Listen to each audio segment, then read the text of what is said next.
My name is Robert Gunn. I work for Coast Tire. I've been employed here for the last 18 years.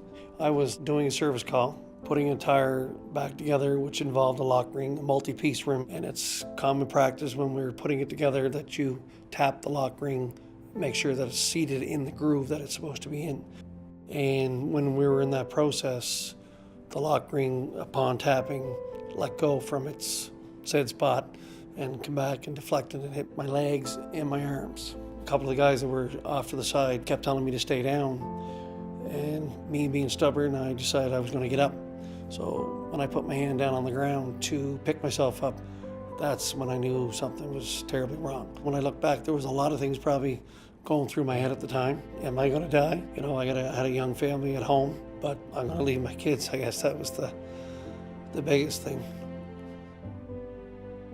He was attempting to remove that tire when what's called a split rim locking ring detached from the tire under high pressure. Unfortunately, it flew back and struck him on all four extremities, breaking all four limbs. He was thrown partly across the road at the time. Unlike a typical fracture where you may fall and break a limb, this is a much higher velocity injury. His employer contacted him right away, and they were very upfront with whatever Rob needed.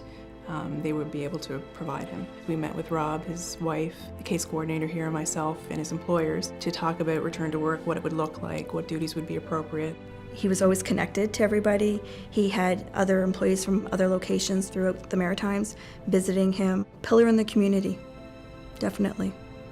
He did mention his family quite a bit when we'd have conversations about his children and his wife and how supportive they all were. And I think that was part of the thing that was difficult for him. When he had his injury, he wasn't the same guy he was before his injury. I went to work that day like any other day, and you know, could have been in a whole different situation. I could have two daughters that might not have a father right now. You couldn't picture life without him. Just after the phone call, it ran through your head how fast life would change if he was not here with us. But I went from a fully grown man who was quite capable of doing everything for himself to being a full dependent person on everybody around me. You know, from simple tasks as eating, had to learn how to walk again.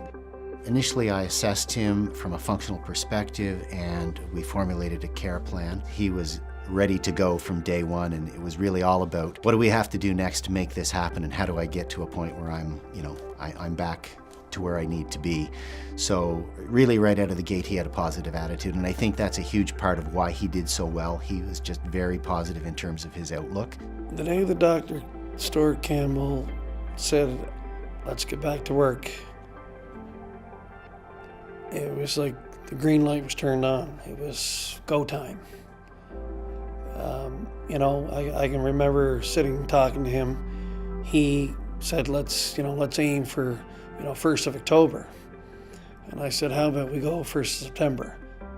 It probably crossed my mind that I would have to adapt to some modifications, I guess, but I wanted back to work. I enjoyed what I did, and I wanted to get back at it. We just needed to figure out what he could and couldn't do, so when we discussed it, we knew that he was allowed to do some office work. At the time, he was still healing and having issues with one of his legs, so he wasn't allowed to do prolonged standing. He wasn't allowed to carry anything, so we just developed a plan that could he do his job from the store.